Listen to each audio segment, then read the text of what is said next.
oven नत्रगसु pizza से याम फजन same याइको ma'am खांगदा तुम इराई लाइना यामना हाउना यामना हेल्दी ओइना लूना नाना युमदा याम फजन सुमाइना सेम याबने अखोइगी इचासिंगना अदुके मतिक सु पामजबको अदुना अखोइगी मपानदा चत्तना खोतना मतम याम मांगबो खोपा अदुगा हेल्दी ओइ ओइदे सु खंगदे अदुना युमदा सुमाइना मतम सु मांगद्रे युमदा फजन सुमाइना सेमगा फैमिली पुन्ना एन्जॉय तौमिनाबा पार्टी तौमिनाबा लो यारेको अखोइगी मनिंगा जाम फजन मुनमने तो फजन ब्राउन गा चंगदनको अदुगा Phong Phong चाबगी खुहाउ Sissu लैत्रे ma'am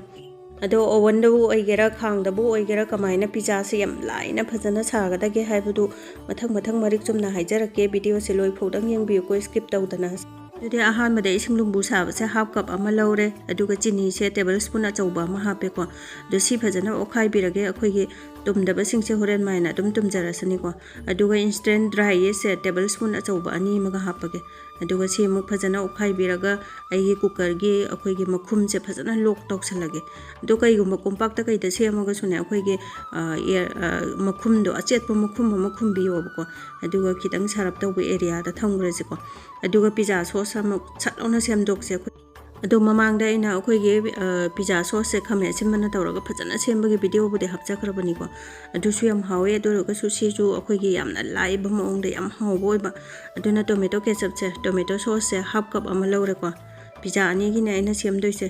अदुगा अखोइगे oregano से स्पून अचौबा अमा लौरगेको अदुगा थुमसिना हाफ स्पून अमा हापगे अदुदगिदि चिली फ्लेक्स से युमदा सेमजबनिको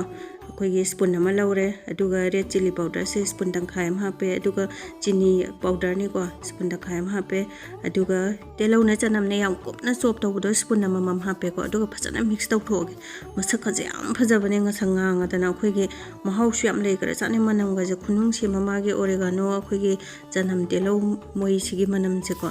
अदुगी यामनासु हावबने यामनासु लाइबको सेमबदा अदुदि पिज्जा सॉस लोइरे अदुना ngसाइगे अखोइगे कनोदो ड्राई से एक्टिवेट तौनबा थंगिबदा दो मसाना दुम बुदी इंस्टेंट ने अदु खुदकता दुम या सेमबा याबा पोनिको याम फजना कामखलमेको फजना अदु सुमाइना मिनिट मरी मंगादंग थमगा कामखलमी से कोंगोन बेदि बेदि कारमी से मासे फजना एक्टिवेट तौरे हाइनेको यिस्तो नत्रगदि अखोइगे एक्सपायरी ओइबा याम कुइना थंबा मखुंग चेतबदि सुमाइ कामखलु यारोय पिज्जा दो फजौ यारोय कामखलोइबा कइनो से मोइदा लौगेरा आटा लौगेरा पांबम लौबिरो कप अनि हापेको अदुगा थुमसे स्पून अमा हापे अदुगा अखोइगे रिफाइन ऑयल से सिने स्पून अनि गी चांग हापेको दोसी फजना हाइपेतंग अहानबदा मिक्स तौथोकपिरगा ओखाइ बिरगा अखोइगे इसिंगजे खजिगजिक हापगा खितंग नबलब तौना तोसिको अखोइगे तन हौबगी याम तोटपदो अदुदगी खितंग पेतकना तौरगा तोसेबा दो तोटपा कांदा खितंग दि नुंगाइताबने खुत्ता चनप खोइनबनरिसेको अदुना खुत्ता अखोइगे थाव खितंग हइबदा दुम नप्पदि फबने अदुना थाव खितंग हापगा अखोइगे फजना तासलगे मयामसे दो सिमुक फजना तासलगा मथक्ता थाव खितंग जु नांजनबिगे अदुगा मखुम चेना खुमजलगा मिनिट 10 कुंदंग थमसिको अदुगा अखोइगे हापकदौबा पिज्जा दा टॉपिंग तौगदबा वेजिटेबल सिंगदो सेमदोकसेबा न सुमाइना मखुम अचेतपा अमना कुपसन बिरगा खुमजलगा सुमाइन थंगरजिको दो वेजिटेबल सिंगदो लोइना सेमदोकपा लोइरे सिना ngसाइगे सेमबा अखोइगे पिज्जा गे सॉस तोने सिम रेडी दा लैरे अदुदगिदि खमेन असिनबा खितंग क्यूब नाइना खरा अमा सोइरेको अदुदगिदि ब्लैक ओलिव्स ख लैरे अदुगा सिसिना कइनोने तेलौ सु क्यूब नाइना खगा सोइरे अदुम सोइनिंगबा मोंगदा सोइबा याइको कैप्सिकम लैरे अदुगा स्वीट कॉर्न लैरेको अदुम सांगना सोइगेरा पिकना सोइगेरा चाउना सोइगेरा माइ माइ अपामने अदुगा खांग से प्रीहीट तौरगा थमौरसिको सुमाइना गैस ऑन तौरगा खांग सुगुम्बा अथाबसिना फैको अपाबदि नुंगाइरो अदुगा थुमजे खितंग हावके मैसागी चांग से फजना बैलेंस तौनबनिको अदुगा थुमसे सुमाइना लोइगरा कांदा हुंदोक्तबिदा मथंगी कइनो मसाबगी कोपगी सुमाइना सिनबगी अदुम थंबा याइको अदुगा स्टैंड जिमा हपचलगे स्टैंड गुम्बा लैत्रगा सुटेंगो मचा मा अदुम कइनो मथंगदबा हापगा अदुम याइको मखुमजे खुमजलगा गैस से मीडियम फ्लेम दा थमगे को प्रीहीट तौरगा अदुगा सोनदा ngसाइगे कइनो से याम अतोटपजे फजना कामखलमेको अदुदि तोटपा नुंगाइगदबा प्लेट नि खंगदे कइनो मा नुंगाइगदबा कोल अमदे हत लौदरसिको आइदि कटिंग बोर्ड सिदा ओइना लौदरगे अदुगा थाउदो खितंग तैसिको नपतनबा याम नपकनबनेबा दो सुमाइना हाइफे तैबिरगा लौदरसे ꯑꯗꯨꯒ ꯇꯣꯠꯄ ꯃꯇꯝꯗ ꯑꯩꯈꯣꯏꯒꯤ ꯈꯤꯇꯪ ꯆꯤꯡꯕꯣꯏ ꯇꯣꯠꯄꯣꯏ ꯇꯧꯔꯒꯅ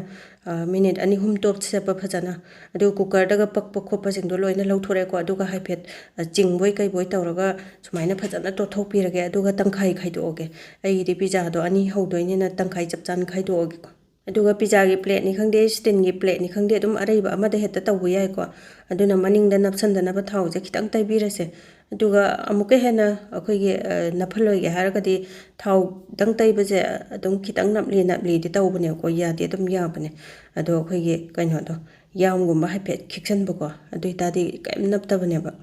ꯑꯗꯨꯅ ꯇꯪꯈꯥꯏ ꯑꯃꯁꯦ ꯁꯤꯗ ꯍꯥꯟꯅ ꯁꯦꯝꯃꯒꯦꯀꯣ ꯑꯗꯣ ꯑꯩꯒꯤꯁꯦ ꯇꯪꯈꯥꯏ ꯑꯃ ꯑꯣꯚꯟꯗ ꯁꯦꯝꯃꯛꯇꯣꯏꯅꯦ ꯑꯗꯨꯒ ꯇꯪꯈꯥꯏ ꯑꯃꯅ ꯁꯤꯒꯤ ꯈꯥꯡꯗ ꯉꯁꯥꯏ ꯄ꯭ꯔꯤ ꯍꯤꯠ ꯇꯧꯈꯤꯕꯗꯣ ꯑꯗꯨꯗ ꯍꯥꯞꯇꯣꯏꯅꯦꯕ ꯑꯗꯨꯅ ꯃꯃꯥꯡꯗꯁꯨ ꯑꯩꯅ ꯄꯤꯖꯥꯁꯦ ꯑꯩꯈꯣꯏꯒꯤ ꯑꯣꯚꯟꯗ ꯀꯃꯥꯏꯅ ꯍꯧꯅꯤ ꯍꯥꯏꯕꯁꯨ ꯐꯖꯅ ꯃꯔꯤꯛ ꯆꯨꯝꯅ ꯎꯠꯆꯈ꯭ꯔꯕꯅꯤꯀꯣ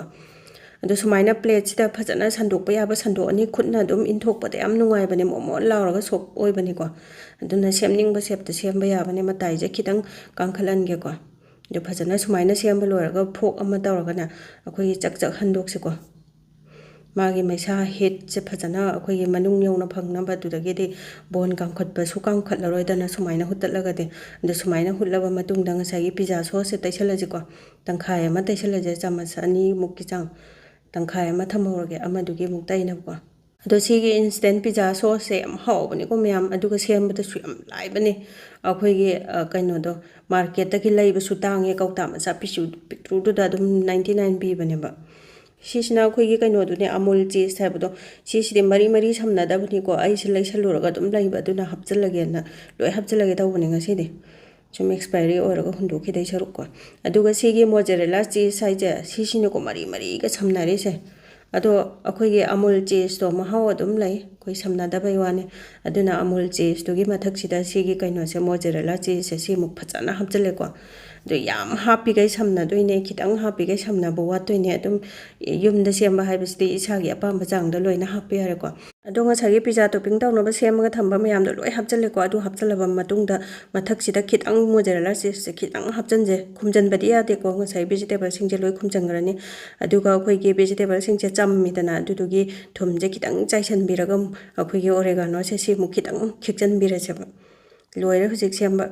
aduna ngasai pre heat tawraga thamba khangno da hapchalachiko hapchanba khanda khitang cheksanna hapchanbiu ko yam sabani dana aduna makhumje khumjalaga gas se high flame da second manga tru khatang thamsiko aduga medium flame da unbo thamdoini ko aduga sondana oven da hapkadauba kaino do loina ready tawre aduna simo oven da hapchangarachiko yam thubane adum chap manai sisu adum oven da ko akhoige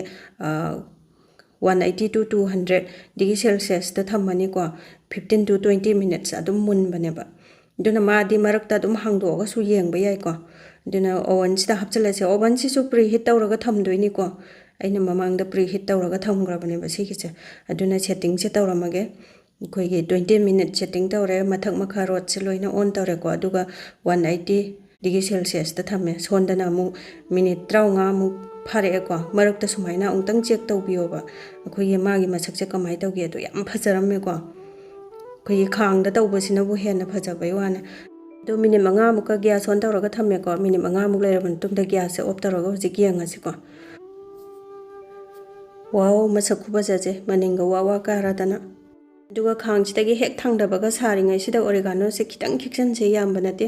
aduga khoigi haiphetang ingdarakpa chaba yare kando phongphong saringai do baiba ngambagi changdu da khoigi pizza cutter sina kakthalage ko do pizza cutter natraga su thangna dum kakpasu yabane ko do mari ga samnaradana yam phajare cha singna so haraubada loire duna nong phado khoigi toina dinate ko toina su chum semba gam pote nong phadok sumaina sembi basi cha singna yam haraubane aduga oven da hapadu sumulle mayam aduna mayam su sumaina yamna laina yumda yamna healthy oina luna nana semaga khoigi family punna enjoy tawbiu yamna nungaina hauna chabiu ngasigi di video se matang sida loisanjarage aduga yengbiriba singna khitang motivate tawbiboina like subscribe share follow toksanbiramo ngasigi di bye bye